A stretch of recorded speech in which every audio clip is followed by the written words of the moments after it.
Siyori Patan highway રોડની ઘટના છે તે સામે આવી છે। ટ્રાફિક જામ થતાં સિયોરી પોલીસ ઘટના સ્થળ પર પહોંચીને બંને વાહનોને પોલીસ સ્ટેશનમાં લઈ જવાયા છે। જો કે છકડા ચાલક મહિપતસિંહ ચમનસિંહ વાઘેલા જેઓની ઉંમર 48 વર્ષ છે તેમજ ભાવાભાઈ રામાભાઈ જેઓની ઉંમર 45 વર્ષ છે। બંને રહેવાસી છે ઉણ તાલુકો કાંકરેજ જિલ્લો અને બનાસકાંઠાના છે, જેઓ વાસણ ભરીને જઈ રહ્યા હતા અને ત્યારે સિહોરી પાટણ હાઈવે રોડ પર વિદ્યુત બોર્ડ પાસે આ ઘટના બની હતી। ટ્રિપલ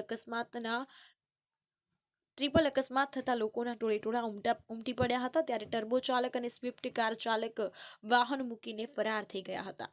તો આ અંતર્ગત વ્યક્તિને વધુ સારવાર અર્થે પાટણ હોસ્પિટલ ખસેડવામાં આવ્યા હતા, જેમાં હાથમાં ફ્રેક્ચર અને માથામાં ઈજાઓ પહોંચી હોવાનું પણ સામે આવ્યું છે।